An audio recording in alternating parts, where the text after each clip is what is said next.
हम सबको ये जानने में दिलचस्पी रहती है कि आखिर आदि मानव कैसे रहते थे, वो कैसे जिंदगी बसर करते थे, उनकी रोजमर्रा की जिंदगी कैसी रही होगी। यूं तो नई नई तकनीक और वैज्ञानिक तजुर्बों से हर रोज आदि मानव की जिंदगी पर नई रोशनी डाली जा रही है, मगर हाल ही में वैज्ञानिकों को पता चला है एक पुराना तरीका, जिसकी मदद से गुफाओं में रहने वाले आदि मानव की जिंदगी के बारे में काफी कुछ पता चल पाएगा।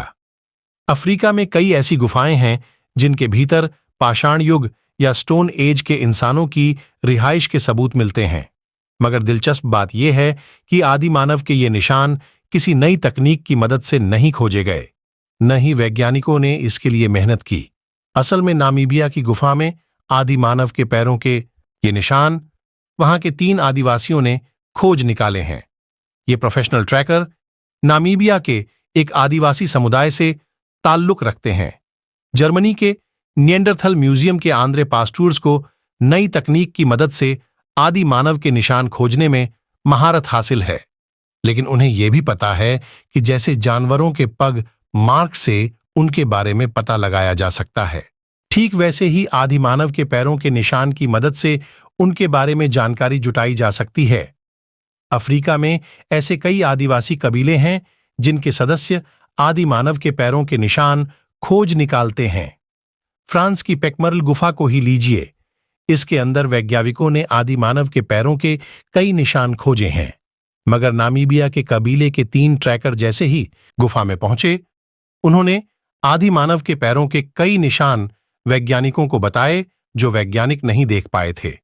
नामीबिया के इन प्रोफेशनल ट्रैकर्स के नाम हैं सिके, झुंटा और थाओ। ये जुहुआसी सैन कबीले के सदस्य हैं।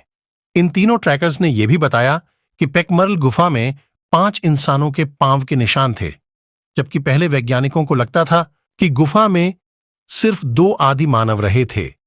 लेकिन नामीबियाई ट्रैकर्स ने बताया कि गुफा में कुल 5 लोग आज से करीब 15,000 साल पहले रहते थे। इनमें एक बुजुर्ग था, 2 महिलाएं थीं, एक युवक था और एक बच्चा भी था। बच्चा गुफा में खूब उछल कूद मचाता था। बहुत से आदिवासी समुदायों के पास पिछली पीढ़ियों से विरासत में मिली ऐसी कई खूबियां हैं जिनका फायदा इंसान के विकास के राज्य उजागर करने में लिया गया है। आंद्रे पास्टूर और उनके साथी ये मानते हैं कि सिके, झुंटा और थाओ की इस खूबी का फायदा लिया जा सकता है आदि मानव के निशान जुटाने में, खासतौर से गुफाओं में रहने वाले आदि मानवों के बारे में। आंद्रे मानते हैं कि नई तकनीक और आदिवासी की जानकारियों के मेल से आदि मानव के बारे में काफी नई जानकारियां जुटाई जा सकती हैं।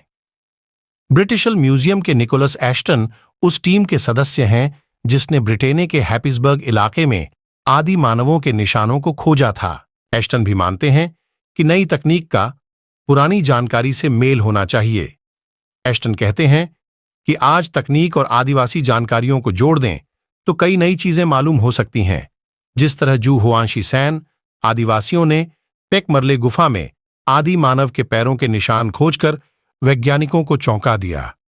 उन्होंने बताया कि गुफा में 2 नहीं 5 लोग रहते थे। उन्होंने गुफा में रहने वालों की रोजमर्रा की जिंदगी के बारे में भी बता दिया।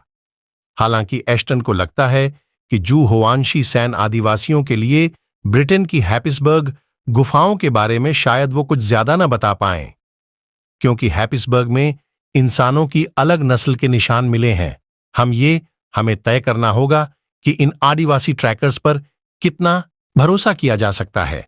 मगर आज जहां पुरानी जानकारी जुटाने में तकनीक का बोलबाला है, वहां आदिवासी ट्रैकर्स हमारी जानकारी को बढ़ा रहे हैं। ये काफी हौसले की बात है। पिछली सदी के 90 के दशक में कैम्ब्रिज यूनिवर्सिटी ने इन ट्रैकर्स को लेकर एक रिसर्च की थी। उन्होंने इन जुहुआसी सैन आदिवासियों से आदि मानव की ट्रैकिंग के लिए कहा। उन्होंने जो भी बताया वो वैज्ञानिकों की जुटाई असल जानकारी से काफी मेल खाता था। जानकार मानते हैं कि दुनिया ने बहुत सही वक्त पर इन ट्रैकर्स की खूबियां पहचान ली हैं, क्योंकि अब तो आदिवासियों के बीच भी ट्रैकिंग की काबिलियत घट रही है। कई जगह आदिवासियों के धंधों पर पाबंदी लगा दी गई है। जैसे बोत्सवाना में तो शिकार पर ही रोक लगी है। ऐसे में वहां के आदिवासियों के बीच ट्रैकिंग की खूबी कम हो रही है। अब वैज्ञानिक अगर आदि मानव की जानकारी जुटाने में आदिवासियों की मदद ले रहे हैं तो इससे उन्हें रोजगार तो मिल रहा है। दक्षिण अफ्रीका में ऐसा एक संगठन काम करता है जो इन आदिवासी ट्रैकर्स को रोजगार मुहैया कराने में मदद करता है। 20 सालों में इस संगठन ने कम से कम 5,000 आदिवासियों को ट्रैकिंग करने का सर्टिफिकेट दिया। इससे ट्रैकिंग करने वालों का हौसला भी बढ़ा और अब वैज्ञानिक भी इन लोगों से आसानी से जुड़ सकते हैं। इससे आदि मानव के बारे में जानकारी जुटाने में भी काफी मदद मिली। आदिवासियों की रोजी रोटी का भी जुगाड़ हो गया।